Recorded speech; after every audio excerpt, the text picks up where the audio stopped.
Hey everyone, welcome back to the Improv TX Comedy Network. If this is your first time checking out the podcast network, we appreciate it. Please head over to your favorite podcast app, Spotify, Stitcher, Podbean, or iTunes, and give the Improv TX Comedy Network a like. And just a reminder, the Improv TX Comedy Network is live on YouTube with all your favorite comedians on the improv stage. All links can be found in the description. And with that, on to the podcast.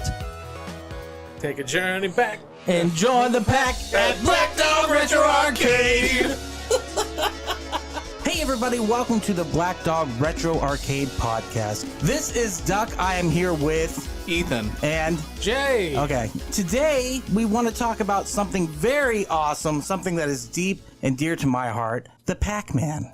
Have you all heard of the Pac-Man? The good news of the Pac-Man? Have you heard the Pac-Man?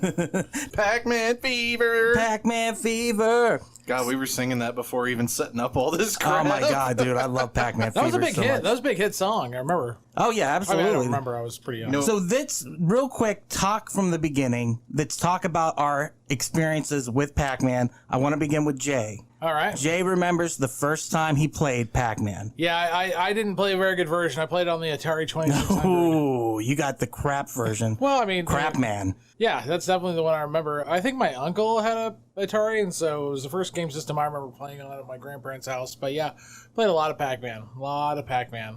Do you remember playing it in the arcade for the first time? Oh, yeah. Probably the first time I remember playing it was on a tabletop at a VFW. No, an American Legion in Plano, Texas. Lots of smoke, lots of drinking, lots of. Why were you there? Well, yeah, He was there for Pac-Man, damn it. My grandpa. It's where he was. You know, he's a veteran, so like that's where he goes and talks to all of his buddies. And yeah, I was drowning in cherry cokes. Oh, nice. Very nice. Roy Rogers, if you will. Yes. Roy Rogers, absolutely. We Yeah. call him cherry cokes because we're boring. But yeah, that's the first time I played it. Yeah, I played a bunch. I mean, Pac-Man's like the definition of a quarter cruncher. No one really wins at that game. Yes, absolutely. Well, except for if you're somebody named Billy Mitchell, you might win at that game.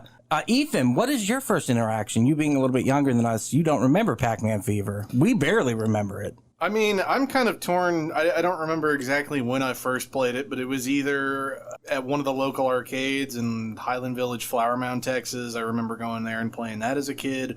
Or I either first played it on the Namco Museum GameCube disc. Right on. I can't remember which one came first, but those are probably my earliest memories of the original Pac-Man. Right on, dude. Well, my original memory of Pac-Man was everything to me. I love Pac-Man so much. I have a memory of my first birthday cake being a Pac-Man birthday cake. It was awesome. I remember having this hat with a little Pac-Man decal on it, iron-on it, and I wore that hat freaking everywhere that I went. Until the patch fell off. Oh, dude. I don't know what happened to it, but I bought the patch a couple Christmases ago. Are you going to remake the hat? Yes, I'm going to remake the hat. I just haven't got around to it yet. I will do this, though, and people will appreciate it. Just everything about Pac-Man was, before the Turtles, for me, my obsession was Pac-Man. 100%. All the time. Love Pac-Man. Love everything to do with it. Had sticker books, had stickers, had like those little, what were those little things that you had, the stick-ons, the Klingons, and you remember these, right, Jay? You get the box. Yeah, they were like, they were sticker-ish, but they were vinyl, like I think. Decals. Yeah, they were like decals, and you could make a little scene out of them or like chewing them. That's what I used to do. Or chew on them. You weren't supposed to do that, but I was young. I remember putting them in my mouth and choking on those. Like, that was bad. You were trying to get the power pellet. my favorite pizza place in the world, Mama's Pizza, they actually their pizza box had basically a red Pac-Man with his open mouth. You saw a slice of pizza going in there. So like, oh, that's awesome. The shape of Pac-Man was used for marketing for a ton of stuff, and it's so ubiquitous, the idea of something that eats everything. So Pac-Man became kind of like a thing. Oh, absolutely. Well, he's a mascot for the 80s in a lot of ways. Absolutely, mascot for the 80s. But man, we can get into the fall later on, but man, Mario really wiped him off the face of the planet. Well, let's talk a little bit about the history. Originally called Puck-Man in Japan, that name, spelled P-U-C-K, was obviously changed in America because they didn't want children crossing out the P and putting on a spray paint. A very similar looking letter. Yes, there you go. Released in 1980 by Namco in Japan, but was released by Midway Manufacturing as part of a licensing agreement. Licensing, if I could say licensing. It was easy for you to say. Yeah, exactly. Agreement in America. How does Pac-Man play? The player controls Pac-Man, who must eat all the dots inside an enclosed maze while avoiding 4 colored ghosts, eating large flashing dots called power pellets, causing the ghosts to temporarily turn blue, allowing Pac-Man to eat them for bonus points. So, the game itself is simplistic. It's probably one of the simplest games that is the most complex game you'll ever play. And it's because the ghosts move in not random patterns. They have certain things they do. Like the one ghost will actually chase you. It's the chaser ghost, which is usually the red one. The other ones move around in rotation. The cool thing about Pac-Man is every maze has a pattern. I don't know if you guys know this. You told me about this when we were at Black Dog Arcade. You told me there was some magic pattern where if you did it on every level, then you always win. Yes, so the pattern changes. First level has a certain pattern. Second level changes for the next 3 levels. And then after that, up until you get the key, there's a pattern for that too. Now, the pattern will take you about 70% through the maze. The rest of the maze you have to finish on your own. But there's certain things, like in the third pattern, there's something called the kiss, where you literally go up and go pixel to pixel with a ghost, if you do it right, and then you leave and you turn the other way. And then there's called the devil's curve, where the ghost will chase you the whole way down, and if you've timed everything perfectly, they will stop chasing you and they'll reverse. So these patterns are pretty easy to learn. I've learned them. I practiced them on my home arcade machine because I have one. And and yeah, it's really fun to go through the patterns. And the way I found out about them was we were leaving Pizza Hut in Chippenville, Pennsylvania, and there was a guy playing Pac-Man. He was on a high level, and my dad's like, "How are you doing that?" He goes, "There's patterns." So from a young age, I've known about them, probably the age of 3 or 4. It's one of my first memories, him telling me about those. So my whole life, I was like, I want to learn these. And then finally, I got around to it, and I learned the patterns. So it was pretty cool. So yeah, the game is great. We got to talk about how big it was. Like, Pac-Man was everywhere. TV, commercials, cartoons. Did you watch the cartoon show? Absolutely. 'Cause that was when you had a whole family, right? Mm-hmm. You have the kids and Miss Pac-Man. Yeah.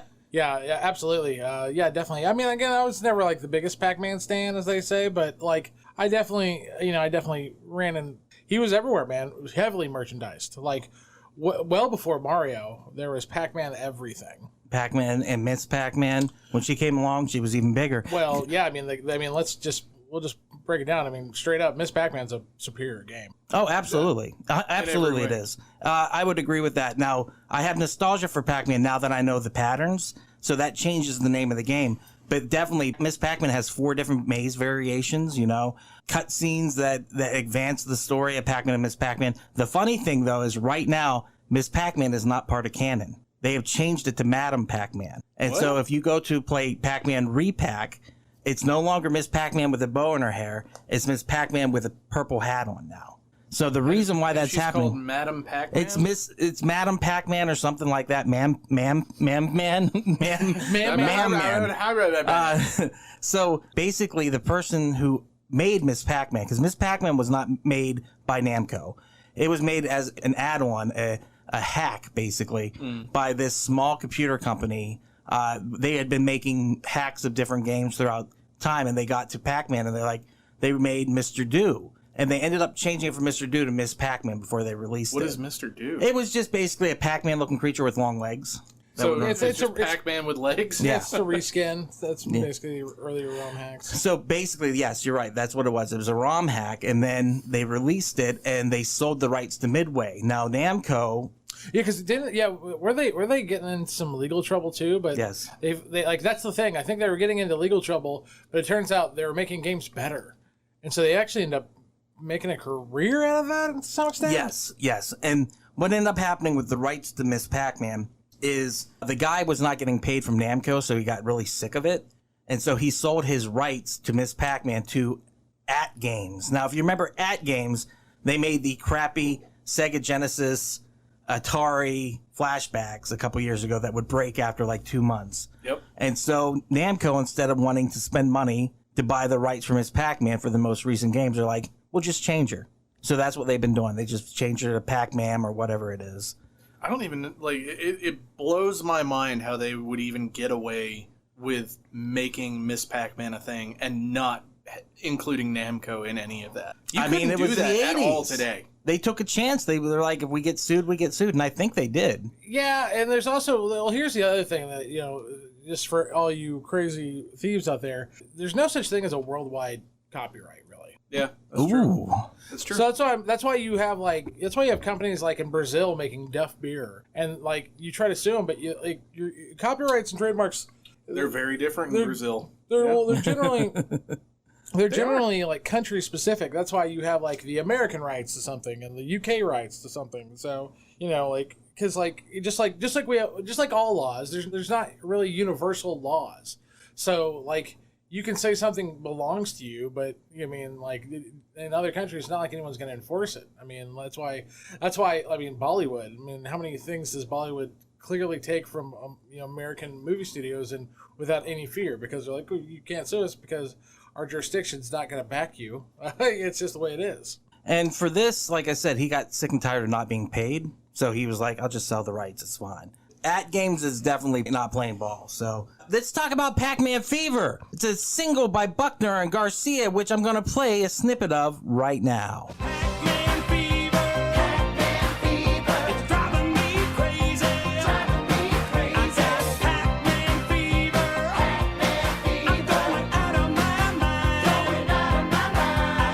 Just got copyright struck. All right, so there's the snippet of Pac-Man Fever. Copyright fever. Copyright fever. Gonna shut you down now. Gonna shut you down now. Capitalizing on the video game craze of the early 1980s, a song about the classic video game Pac-Man peaked at number 9 on the Billboard Hot 100 in the United States in March of 1982. I do remember this song. This is a song that's kind of fell into the zeitgeist over time, to the point where even Ethan knows it. And Ethan, why would you know that song? You gotta remember, I'm like, sometimes I feel like I'm the kid out of time. I was raised by parents that love all of the 70s, 80s, 90s culture, and I grew up on all of that. So that's why I know it. Yeah, no, dude, it's just like the 80s screams grandma's house with that plaid couch. And the wood paneling everywhere. Wood paneling and a floor model TV with a Nintendo set up to it. That's where it's at. For me, I always had the Nintendo at my house. And then when I got the Super Nintendo, we moved the Nintendo over there for whatever reason. And I ended up like giving away my entire Nintendo and probably like 40 games. Just like, man, I was kicking myself in the butt. Yeah, why would you do that? Well, I mean, as things transitioned and got better, I kind of let the things of the past kind of die with them. Like I didn't hang on to things a lot. Like once I got my Super Nintendo, I never played my Nintendo. Once I got the N64, the Super Nintendo might as well have been a paperweight. Yeah, you. That's why you're a healthy-minded person, and this is demented brain right here, because nostalgia feeds the endorphins for me. Like everything nostalgic. But you don't even play the things you have. I like to collect. Yeah, you like to put things on a shelf and be like, "Yep, one of these days." It looks cool in the background. Yeah, it looks cool in the background. I mean, what else can you say? Yes. So also they tried to do a follow-up song in May of 1982 called "Do the Donkey Kong." Let's play a snippet of that.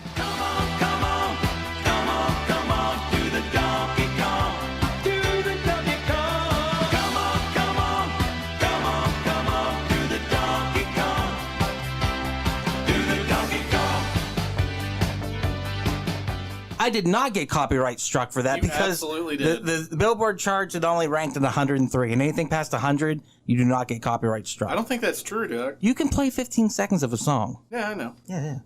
I'll play 2. He played 15.1. He played 16 seconds. Hey everyone, it's just Stuck jumping in to say thank you so much for checking out the podcast today. If you dig it, please head over to our website at improvtx.com, where you can check out our calendar for all the upcoming shows in Addison, Arlington, Houston, and San Antonio. And don't forget to follow our social media, all links in the description. And with that, back to the podcast. All right, let's talk about the crappy Atari port. Jay, you have the experience with this. You played that before you played the original Pac-Man. Yeah, I did. I didn't have any other point of reference. I'm going to be kind of shocking a lot of people when I say this, but I wasn't even a massive video game fan as a kid. I was super into action figures. As a matter of fact, when I got my Nintendo, it took me about 2 minutes to figure out what it was. My grandparents got it for me. So it's one of those sad things where when you buy somebody a gift that you're sure they'd really love, and then I just sat there what's this? Oh. And and they were like, it's like everything. It's what everyone wants. And I was like, okay. I'll go back to my G.I. Joes. Yeah, so I mean, have you heard of He-Man? Oh yeah, He-Man was my guy. But no, like, yeah, that's the thing is, so like I didn't really have any point of reference. So like I played that, I played MASH, I played a few other games on the Atari, and it was a way to kind of kill some time, really, more than anything. So. Yeah. Yeah, so for the Atari Pac-Man game, the game was programmed by Todd Fry, taking 6 months to complete. Anticipating high sales, Atari produced over 1 million copies for its launch and held a National Pac-Man Day on April 3rd, 1982 to help promote the release. So what's different about the Atari game? Well, first of all, it's barely playable. It is playable, but it is barely playable. Instead of dots, you are picking up pieces of gum. Power pellets are still there. The ghosts kind of go in and out of the screen, so you can't really tell where they're at all times. And the controls are real janky because you'll go up against the wall, and instead of left or down or whatever you got to go, you've got to push hard on that joystick to kind of get it to go the other direction. You have to continue to push the joystick or he won't move that direction. So I feel like it's a very popular game for the system. You see Atari cartridges everywhere. Everywhere I go, I'll see at least somebody will have that. It was a smash hit, too. It was a smash hit, but at the same time, it's crap. It's pack crap. It was a smash hit, but everyone played it, and then they decided, well, let's smash go to it. Yeah, and then let's go to the arcade. Yeah, 100%, dude. Have you ever played it, Ethan? Yes, we played it at the video game museum, you and I. You made a big stink of, oh, you gotta play this. You gotta play this. That and Atari ET. Yeah, they got that. Because the National Video Game Museum has that cool display where they have the dedicated Atari. to the entire crash of the industry. Yeah, dude, it's awesome. And you can play it there. But, like, what did you think of it when you played it? It's crap. What, like, no, Duck, no. No, I agree with bad. you. It's bad. It is. But I mean, kind of like what Jay was saying, if I had no frame of reference, if I had never played Pac-Man before or knew what it was, maybe I would have a different opinion on that. But, you know, I played the original. I'm not going to sit down and play that. Yeah. But also the Atari was way before being way before my time. That's true. But as a child that should have been born in the 80s, like you said, you got to try that at least once. At least. Oh, yeah. Do you feel that way? Do you feel like you missed out by not being born in the 80s? Kind of, yes and no. I toss and turn on that a little bit. I like a lot of the pop culture, the video games and stuff like that, but then I also really like a lot of the modern day stuff too, so it's kind of... Right now, I get the best of both worlds. I feel like if Duck, like, literally just relived his life from 85 to 89 over and over and over again, he'd be just fine. Yeah. No, I mean, just you right now, if you did like a Groundhog Day of the those times, yeah, I'd be down. You'd be... But I have to be about 15 years younger because this body's falling apart. It's done for. It's done for. So we have to talk about the longevity of Pac-Man. There have been, most recently, Pac-Man World Repack came out. It is an interesting remake of Pac-Man World. Right away, you'll be able to tell the differences in the game. The biggest thing is when you get the Pac Pellet, you turn into a giant Pac-Man. In the original game, that didn't happen. Not only that, but Pac-Man had so many spin-offs. The biggest one I can think of, Pac-Land. Did you guys ever play Pac-Land? That's when you're actually in, like, the cartoon character version of them. Oh, yeah. I remember that one. I also remember, was it Pac-Mania? Pac-Mania, where it's like isometric 3D. Yeah. That was, to me, weird. I actually played that in the arcade back in 1990. That had an arcade machine? Absolutely. Yes. It was absolutely an arcade release, and it was very interesting. It's like, because it's isometric, so you don't really know what you're doing. You don't really know, like, what to expect from it. You couldn't necessarily see the ghosts coming. It was... very, very groundbreaking for the time. I mean, I don't think it was that big a hit, but it was definitely... Pac-Man, it lives in such a vacuum. It's kind of hard to catch that lightning in a bottle twice, so... Yeah. They keep trying. They tried. I mean, we had Super Pac-Man, we had Pac-and-Pal. Pac-Man Jr., right? Pac-Man Jr., I was about to talk about, with the elongated maze, the widescreen 16 by 10... I'm sorry, 1980 by 1020. Was that the one that had the weird, like, little pinball machine? No, that's Pac-Baby. That's what I was thinking. And there's, like, Pac-Man Battle Royale. Yes, Pac-Man Battle Royale is a giant arcade machine. Four players, yeah, and it's huge. It's that's just a lot of massive. fun. You're all playing as Pac-Man, trying to get your power pellets and eating everybody else. It's very cannibalistic. It's very cannibalistic. Pac-Man Battle Royale is a lot of fun, though. A couple other spin-offs I can think of. Pac in Time. It is terrible. It's barely playable. Pac-Man 2. Have you guys ever played that on the Super Nintendo or Sega Genesis? It's interesting. It's like a point-and-click adventure. So you're playing through these episodes of Pac-Man's life, and all you have to control Pac-Man is a slingshot. And so you get a little stone in your slingshot, and when you want Pac-Man to interact with something, you hit that thing with the slingshot. So you have a little reticle on the screen, and you can aim at the stuff, and then you can turn him into Super Pac-Man, where he actually gets a cape and a domino mask, and he's a superhero. So it's a weird game. That's about as much of a sequel as, what is it, Legend of Zelda 2, Link to the... it's not even... It's crap! It's not even in the same genre. Yeah, no, it's not. Weird. Out of all the Pac-Man sequels, there's been so many. Is there any ones that stand out to you guys other than Pac-Mania, which you said? Yeah, pretty much that was the one for me. Yeah, how about you, Ethan? Have you played Pac-Man World, but specifically World 2? Pac-Man World 2 is a blast. That is so much fun. Getting all the power-ups, fighting all the ghosts and their weird robot machines, butt bouncing.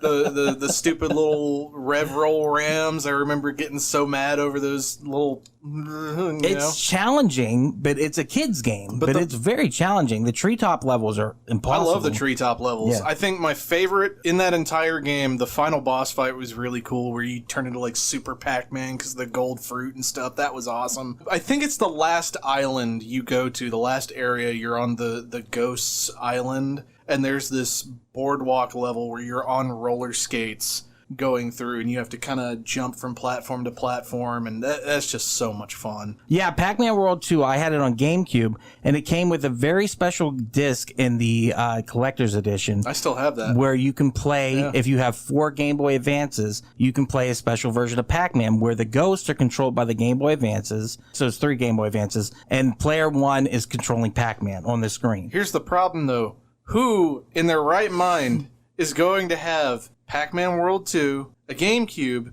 3 extra Game Boys, and the Game Boy connector?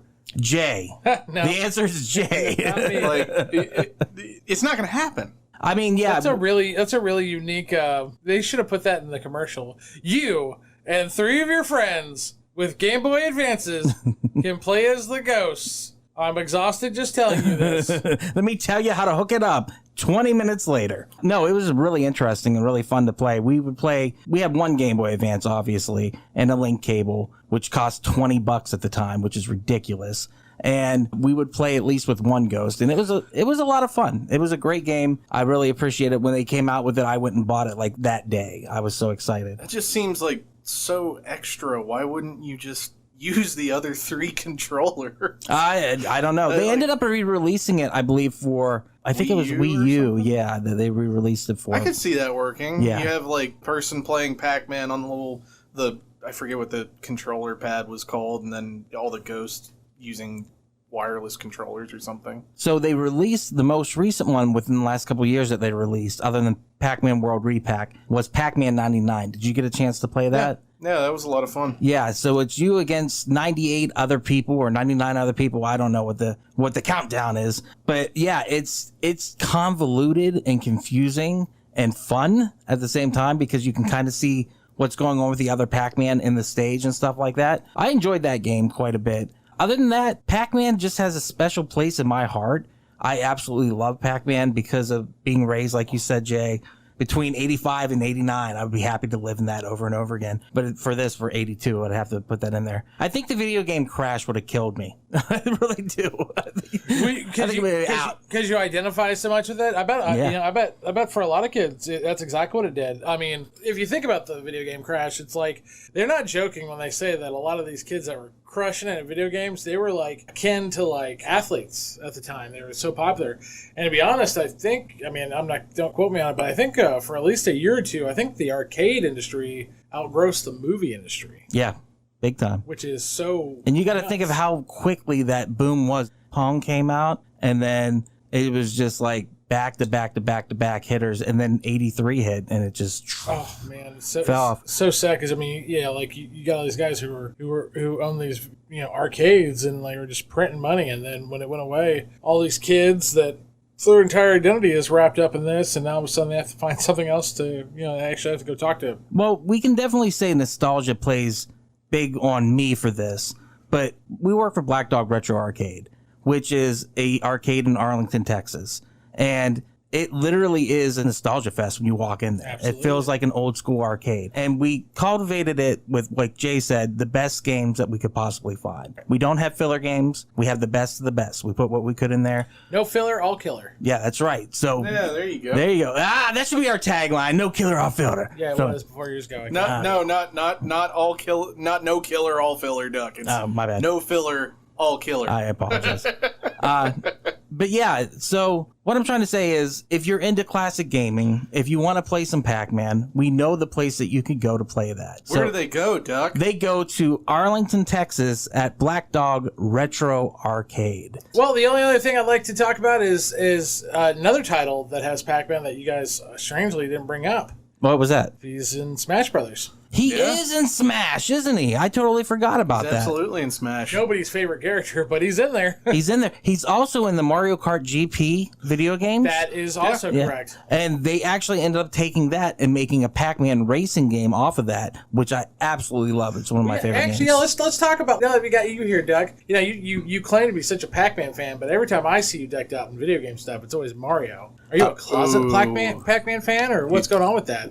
I got too fat to wear my Pac-Man shirts. Pac-Man's like 3 times the size of Mario. My shirts aren't, though. Oh, God. They're all XLs and 2XLs, and I can't fit in them. So Mr. 3XL's just sitting there dreaming about a Pac-Man shirt. But I think I have Pac-Man socks on. No, they're Mario. My bad. Damn, dude. I failed you, Pac-Man. You're a Pac poser. I have failed you. Anything else you guys can think about? No, I mean, I think we pretty much covered it. I mean, Pac-Man, again, he's a legacy title. He's definitely a pillar. I mean, I think it's pretty safe to say that without Pac-Man, you probably don't get Mario. You probably don't get a lot of these other titles. Like, Pong obviously started a lot of the games race, so to speak, but Pac-Man, I think, was, like, really just that first breakout hit. You could kind of call it the Star Wars of video games, because it got out there, and people just everywhere played it, and it's so easy to pick up and play. You talk about Billy Mitchell, the greatest Pac-Man player of all time. He's got good hot sauce. Yeah, he's got the best hot sauce. Me and Ethan almost met him at Retropalooza, but we chickened out because This is wee crap. No, I chickened out and I took Ethan with me. I was like, no, we can't talk. No, I got nervous because he's such a larger than life character, but I did get to ask him a question on the panel, and I asked him what he thought about this wave of new arcades coming through. And he said he loved it. He loved the fact that children could experience what their parents experienced. So I thought that was a very nice gesture. Kind of a wholesome look at it. Yeah, I thought that was pretty cool. You know, I love Pac-Man. Pac-Man speaks to men, women, children, everyone. You know, you say that, but I think you still owe the Pac gods 3 Hail Pac-Mans and 50 cents, my friend. Because you were wearing nothing but Mario gear. He's got a point. No, I'm rocking our Nightmare Before Christmas shirt. 3 Pac-Mans and 50 cents. All right, man. I'll say my 3 Pac-Man. Kneel before the Pac. Make your way before the Pac. We are the Pac. We the Pac. Oh, you know, that's what it is. You know what? You know what? We do have a slogan. What was your slogan that you came up with? No filler. Join the Pac. Yeah. Join the Pac. It's your filler. Your childhood's back. Join the Pac. No. Your childhood's back, so join the Pac at Black Dog Retro Arcade. Yeah.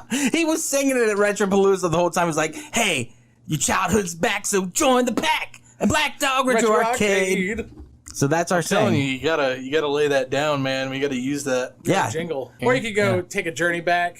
No, take a journey back and join the Pac at Retro. Take a journey back. Which one do you like better? I like Take a Journey Back because it's like it's just you don't just talk about your childhood, because I mean, some people discover these games when they were adults, so they might still do it. All right, so let's finish our Pac-Man talk real quick by saying, Ethan, do you have any final words for Pac-Man? Waka waka waka waka waka. There you go. That's all you need to know. So yes, so we don't really have a slogan going on, but Jay came up with an idea, and then so it's going to be okay. Take a journey back. And join the Pac at Black Dog Retro Arcade.